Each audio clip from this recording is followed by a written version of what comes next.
Nothing stands between man and the fulfillment of his dreams but facts, and facts are the creations of imagining.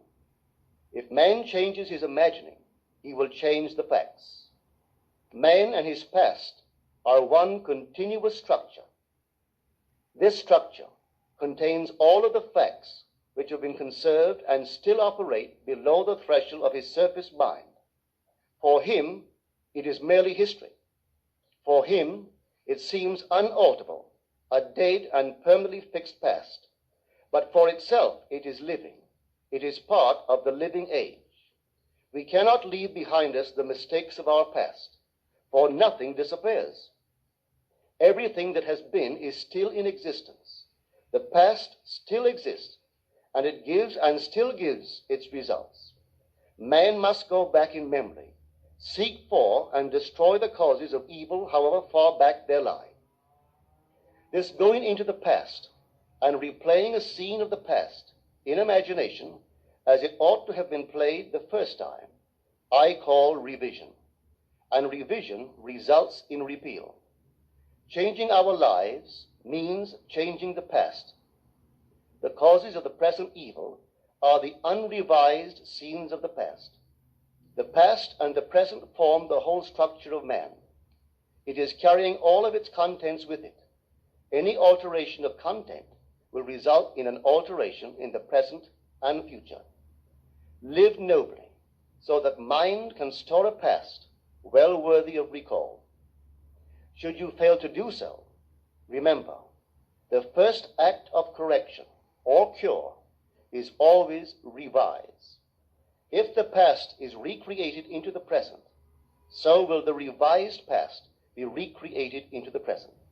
Or else, the promise that though your sins are like scarlet, they shall be as white as snow, is a lie.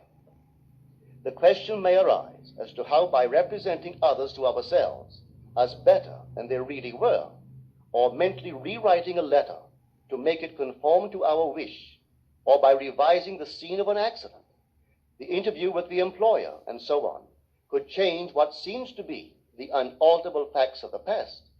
But remember my claims for imagining. Imagining creates reality.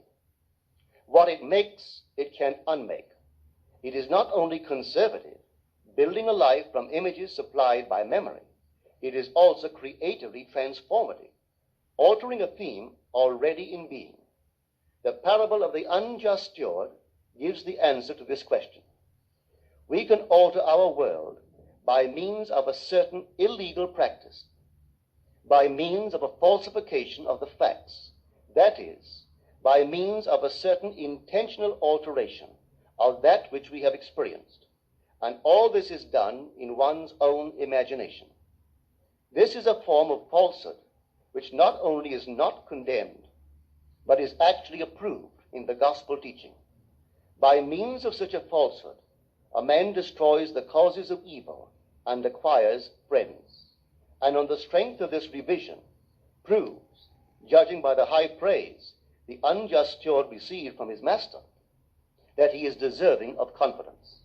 Because imagining creates reality, we can carry revision to the extreme and revise a scene that would be otherwise unforgivable. We learn to distinguish between man, who is all imagination, from those states into which he may enter. An unjust steward, looking at another's distress, will represent the other to himself as he ought to be seen.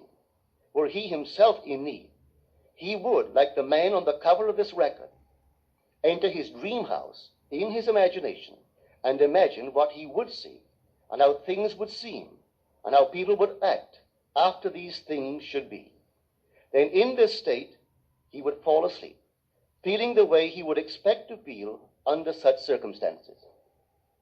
Would that all the Lord's people were unjust stewards, mentally falsifying the facts of life to deliver individuals forevermore.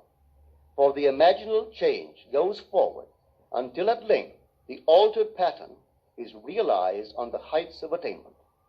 Our future is our imaginal activity in its creative march. Imagine better than the best you know.